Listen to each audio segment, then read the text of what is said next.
Coverage only consisted of rare one-line mentions.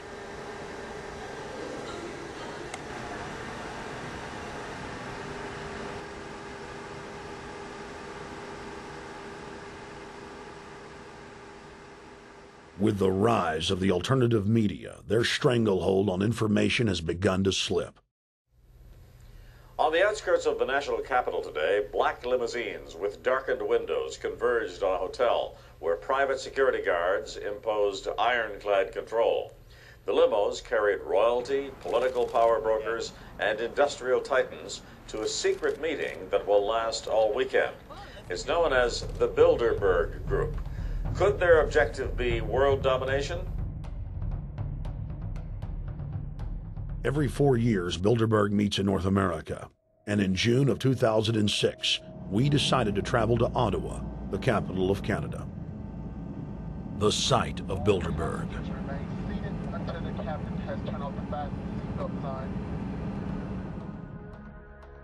In Bilderberg's long history, many reporters attempting to cover the group have been harassed, detained, and even jailed. I jokingly reassured my cameramen that the horror stories we'd read about were probably exaggerated. I was wrong. We know reporters get detained at airports, people aren't let in. We know people get sent to the jailhouse for 3 or 4 hours. It happens every time. Well, it happened to Alex Jones this time. They admitted Bilderberg that they've had pressure put on them by the government to heighten security, and that's why all this happened. Yes, I was told that by 2 separate people. They scoured our records for hours yesterday and hours today, trying to find something on us, and of course there was nothing. It was just scary. I mean, I've been all over the world, and I've never seen anything like this. It was like hours of humiliation. And they said, "What are you here for?" And I said, "Well, I'm here to, cover the media, covering a political event. I hope to talk to some members of Parliament." I was answering all the questions. It was clear I wasn't a threat. It was clear I didn't have any criminal record. It was clear I was press. It was clear I was coming to interview people. They were going to deny me. They told me earlier that I was probably going to be denied, and then you guys showed up, and everything changed. So what's your plan now? My plan is to go out and try to interview Jim Tucker, try to go down to the Bilderberg Group and maybe catch some of them still arriving, and try to still make a documentary.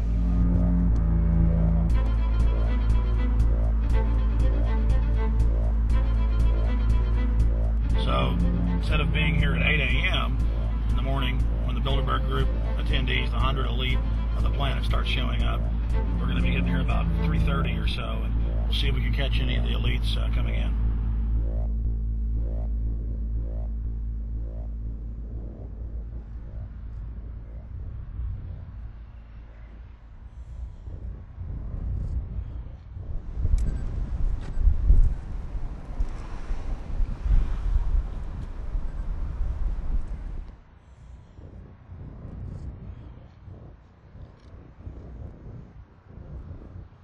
What do you think's on the agenda for this edition of the Bilderberg Society's annual meeting? They're debating the attack on Iran. They're talking about how to take out Hugo Chavez.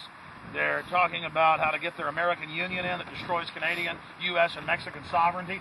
So we're talking about the death of Canada is what's happening in there right now. The death of your sovereignty is happening in there right now. CNN has even reported that these individuals have put out the policy reports through the Council on Foreign Relations that writes their scholarly white papers to end the United States, to end Canada, and to end Mexico.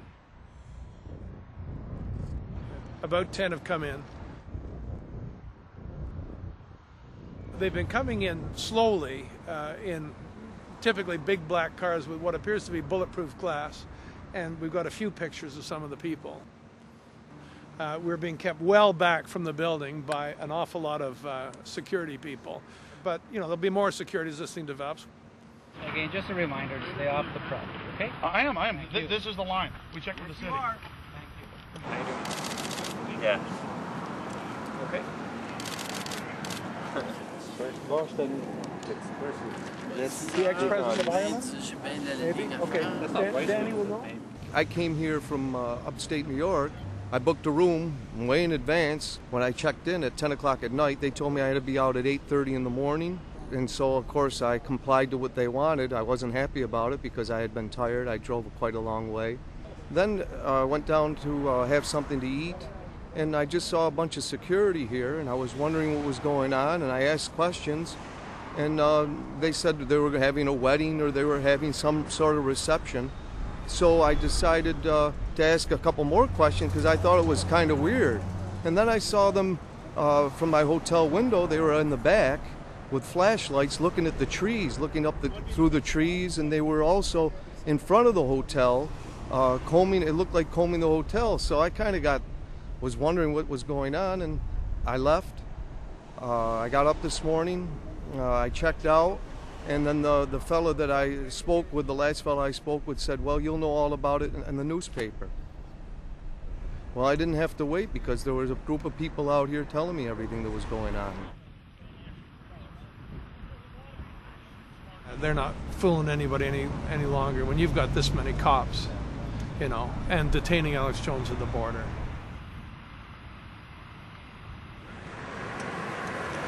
Get them on both sides. Yeah, you crook. Yeah, you're gonna go to jail like Ken Lay. Oh yeah, there's one right there. Hi. Hey, we're not your property. We're not your slaves. We're gonna defeat the New World Order. The New World Order is gonna be defeated. You realize that? I'm glad you do. Always does throughout history.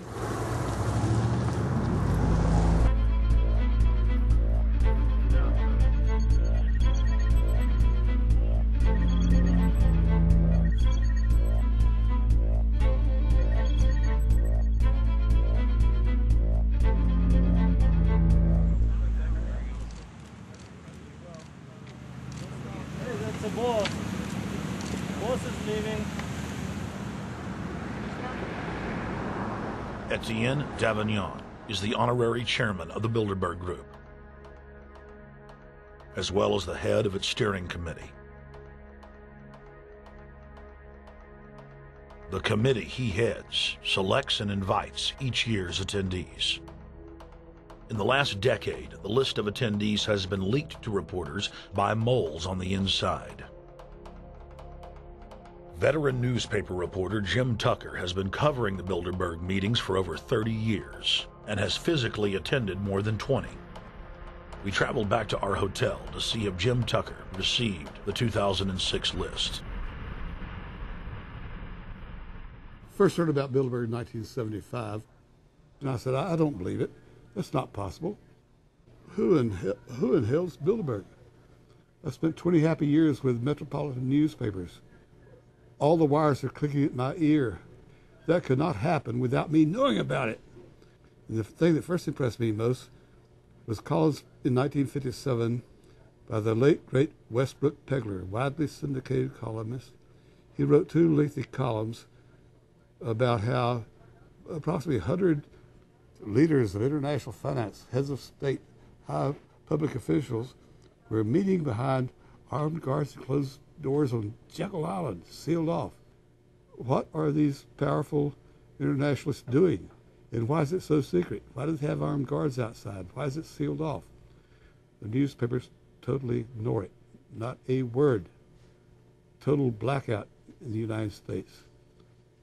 Since then, I've never stopped pursuing Bilderberg or the whole international gangster organization led by Rockefellers and Rothschilds as they manipulate the world for their own selfish interest.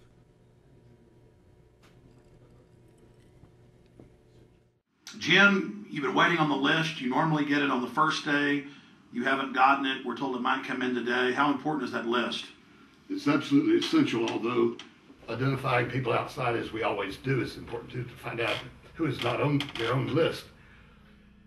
In recent years, someone from Europe has sent a machine copy with a letterhead and so forth without identifying himself. So far, I haven't heard from him.